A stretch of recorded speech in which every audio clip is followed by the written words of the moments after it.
A SpaceX IPO, a massive merger with xAI, new plans for a moon base. Lately it feels like we're getting all these random headlines about Elon Musk's companies. But what if they're not random at all? What if they're all connected parts of one single grand strategy? So let's connect the dots, because believe me, a much, much bigger picture is starting to come into focus. So is this just chaos? The random moves of a billionaire with too many projects? Or is there a single overarching strategy at play here? We think there's a thread connecting all of these massive moves into one cohesive plan.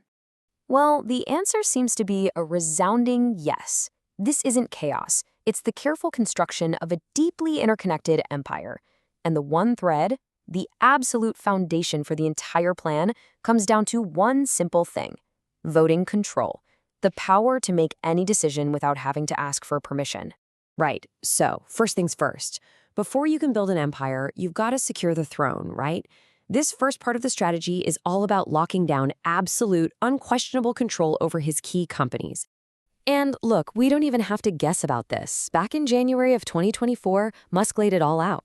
He basically told Tesla shareholders, give me 25% voting control, or I'm going to take my best AI and robotics ideas and build them somewhere else. I mean, that's a pretty clear signal of his priorities, right?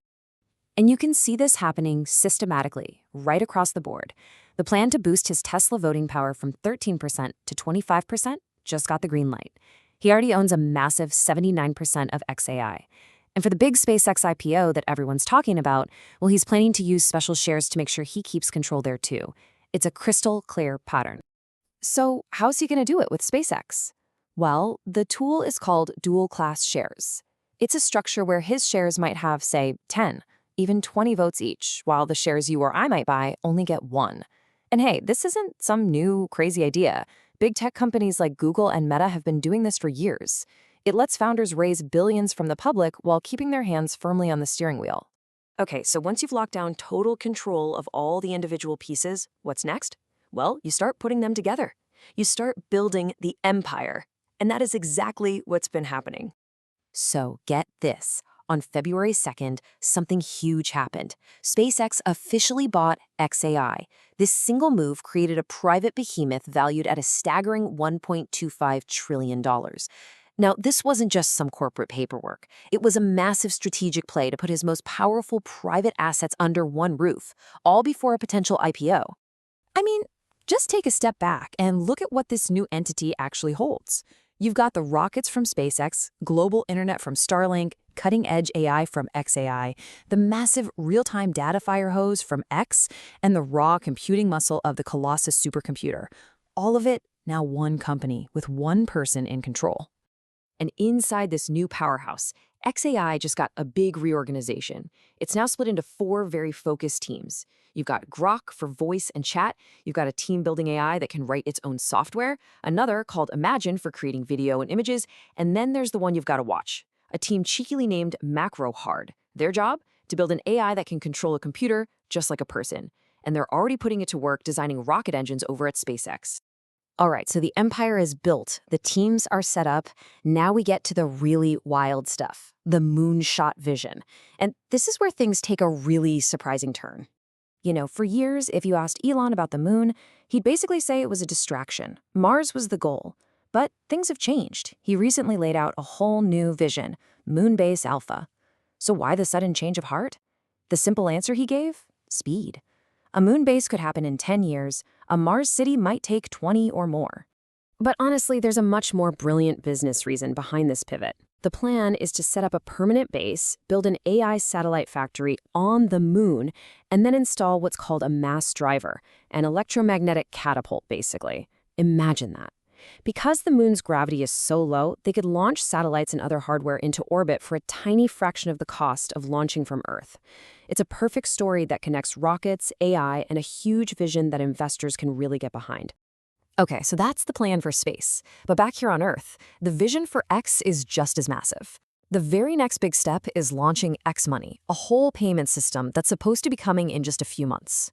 And this is the key piece of the puzzle to turn X from just a social app into a true everything app. Kind of like WeChat in China, one single place for your entire social and financial life. Okay, so we've got control, we've got the empire, we've got this moonshot vision, but what does all of this actually mean for you, especially if you're a Tesla investor? How does this all tie together? This right here is where all the pieces just click into place. The synergy it's direct. Tesla's megapacks are literally already powering xAI's supercomputer. The technology from xAI, especially from that macro-hard team, is going to flow right into improving Tesla's factories and its full self-driving AI. Starlink will provide the seamless global internet connection that a fleet of robo-taxis needs. And maybe most importantly, a giant SpaceX IPO would give Elon a huge infusion of cash so he wouldn't need to sell any more Tesla stock. All right, so if you want to see if this grand plan is actually unfolding, here's your roadmap for 2026. Keep an eye out for the X Money launch, which should be very soon. In April, production of the dedicated Cybercab is supposed to start. Then, mid-year, we could see that massive SpaceX IPO. And in the first half of the year, they're planning to expand the robo-taxi network. 2026 is shaping up to be the year a lot of these key pieces fall right into place. So what's the big takeaway from all of this? It's that we have to stop looking at these as separate companies. Tesla isn't just a car company anymore. It's a key part of this massive, connected ecosystem where tech, data, and money all flow freely between them. A breakthrough at xAI isn't just a win for xAI, it's a direct boost for Tesla. A win for SpaceX strengthens the entire system. And that really leaves us with the final big question. The whole game has changed. It's no longer just about, do you believe in Tesla? Now the question is, are you betting on a car company? Or are you betting on this entire interconnected system that one person controls? And whether that idea excites you or worries you, one thing is for sure, none of this is random.